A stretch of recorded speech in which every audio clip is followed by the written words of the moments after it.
中国小级别 KO 之王横空出世，不可一世的波兰世界冠军托马兹，横扫国际拳坛的加拿大排名第一拳王丹尼斯，被视为稀世珍宝的这两位，分分钟就被这个中国男人打断了肋骨。至此被拳迷粉丝尊称为是催泪专家爆肝大师，号称是钢铁肋骨的塞拉不信邪，结果头部却意外遭到了重创而被送进了医院紧急就医。看来这个所谓小级别 KO 之王，并不只是一位专打对手肋骨的一招毒，而是战术打法全面作战计划缜密的千招会。隆重介绍一下小级别 KO 之王，他叫魏宁辉，来自河南周口。此人的实力毋庸置疑，非常的厉害，管他是世界冠军还是什么格斗冠军，但凡成为了他的对手，魏宁辉坚决不会轻饶挑战他的外国选手。来自加拿大的丹尼斯便是魏宁辉职业生涯以来迎战的最强对手，与魏宁辉一模一样，都是拼打型选手，不击倒对手或者是不 KO 对手绝不罢休，或者是直接把对手打到失去反抗能力，丹尼斯才会收手庆祝比赛胜利。如此残暴的丹尼斯遇见魏宁辉，算他倒霉。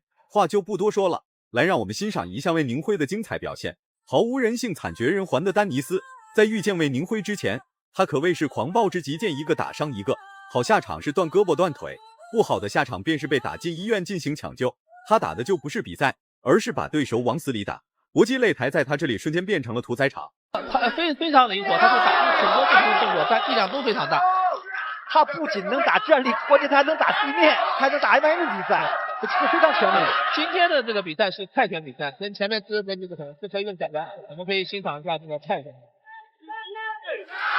魏宁辉非常稳健，腿法进攻就一直攻击丹尼斯的下盘，然而手中的拳头便是在不停干扰丹尼斯的进攻，时有时无的真实进攻，逐渐让丹尼斯有了防范心。两位选手初次相遇就没有任何试探，不愧是拼打型选手，打起架来就是异常凶猛，没有任何退缩，只有拼命打架。他主要靠地道和左右的摆拳，他并不是说我靠你的这直拳打，不是的，他个儿低啊，是吧？我身高比魏宁辉低，我要靠我摆拳能3次上你头，我打拳打过不着你。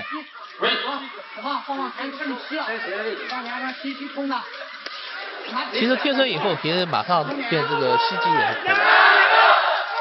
但两人同时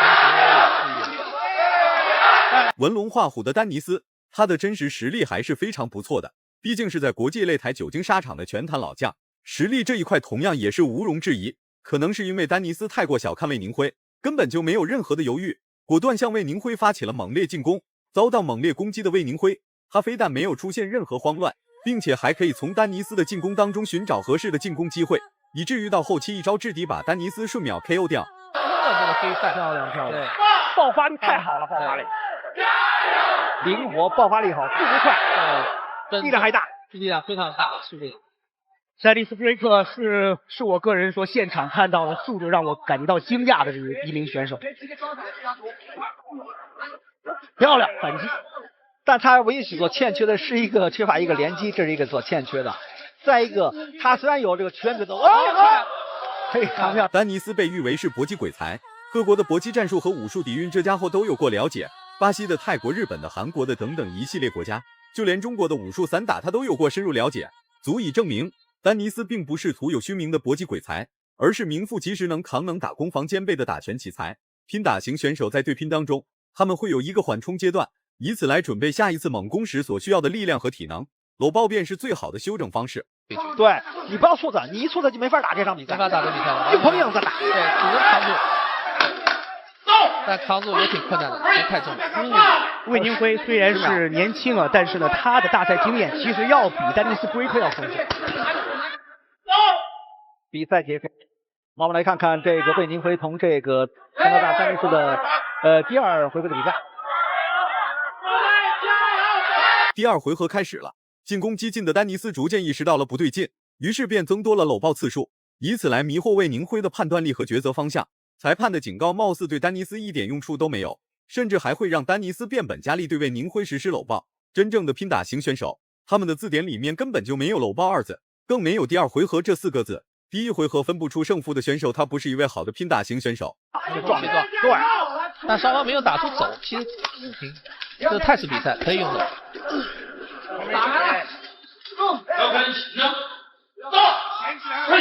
这个场裁判毛举告诉对方，就是你搂抱你要有动作，不能搂抱没有动作的是不赢的。漂亮的击服，魏宁辉。这场比赛真的太精彩了。第二局魏宁辉也放开了。对，魏宁辉的战术打法与邱建良和方便极为相似，更好像是邱建良与方便的结合体。微笑面对一切的同时，还能保持较高的警惕性与丹尼斯展开对抗。为了确保万无一失获取比赛胜利，魏宁辉表现得非常冷静，只为等到合适的进攻机会，从而让丹尼斯彻底失去反抗能力。打3 KO， 教练指导也非常到位，这个非常到位，因为他在广步头没有做到自己的这个中段就对腹部这地方，可以这时候丹尼斯继续打对方的肋部，对。但是丹尼斯哇，这个临门一脚踹在了丹尼斯的肋骨上，这一脚看上去没什么力量，有没有力量恐怕就只有丹尼斯内心明白，肋骨的承受能力已经达到了极限，再被魏宁辉踹一脚或者是打一拳的话，丹尼斯要么当场殒命，要么肋骨断裂，生不如死。3步呢？这个是继续往3步进攻，对，继续打，漂亮。因为丹尼斯过于在今天比赛里面，他的这个表现，魏宁辉打太好了，非常3步将比赛结束了，TKO 对手，实在太好了，这个大翻盘。魏宁辉如愿以偿获得了比赛胜利，一个小小的加拿大世界冠军还敢挑战魏宁辉的底线，不就是和魏宁辉一样都是拼大型选手吗？对比之下，魏宁辉是带着脑子的莽夫，然而丹尼斯则是无脑的莽夫。看这个击负动作是不是？左右的击负动作，就是这一拳，他觉得受不了了。对，连续的4个击负动作。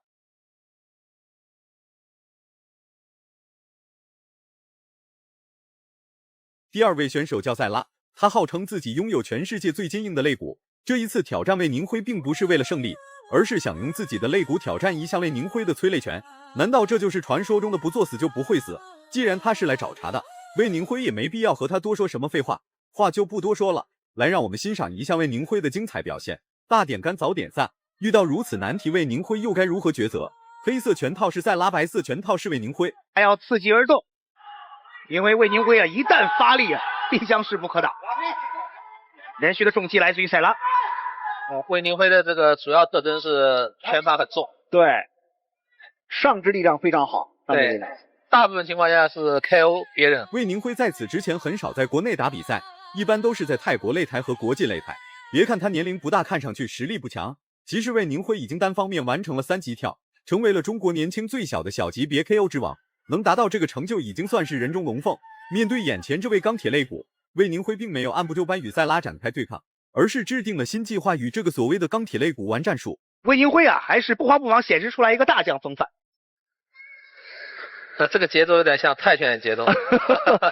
你别看这个意大利的塞拉，这个接腿摔很流畅的接腿摔。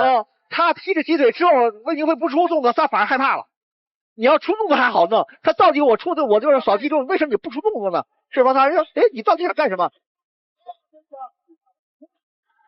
魏宁辉是之前真的是太简单了，简简单单30秒，魏宁辉就把塞拉击倒了一次。这一次击倒对方并不是用催泪拳，而是他那隐秘性十足的组合连招，在那一瞬间打出了成千上万吨的输出。接下来的1分20多秒的时间，便成为了仅属于塞拉的专属挨揍时间。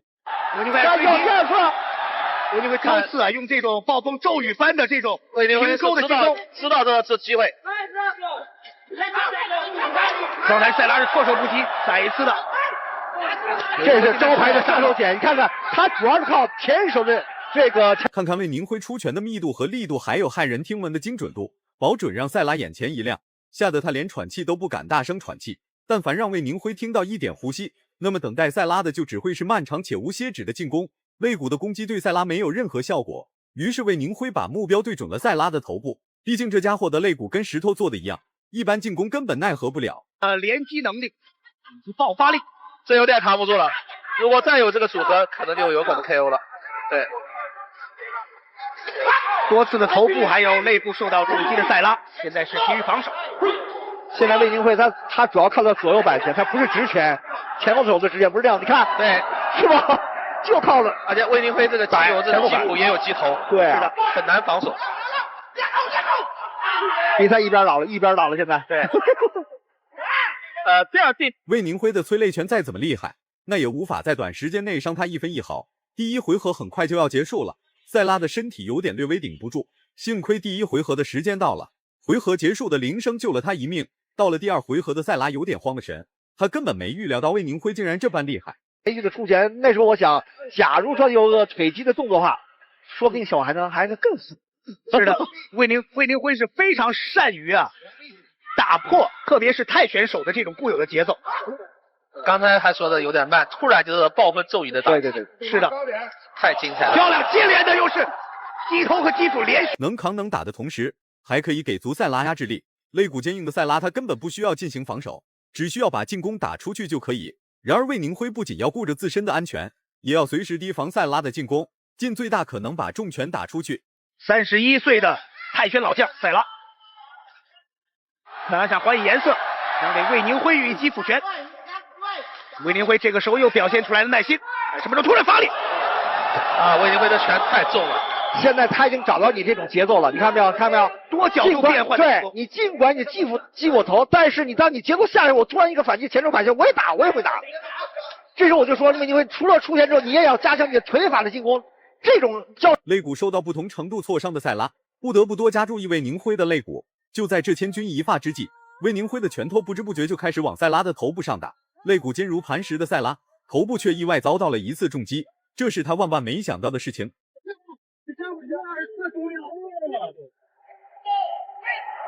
他没人能干起来，还能这个。这个突完以后会在本局扣掉2个点，非常的精彩。好的，魏宁辉的拳手摆边真的是。魏宁辉乘胜追击，这个时候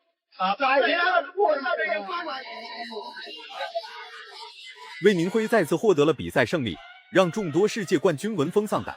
听闻此事的众多冠军连夜扛着火车就跑了，根本不敢在中国多待1秒钟。魏宁辉确实是厉害的离谱。如果满分是100分的话，你会给魏宁辉打几分？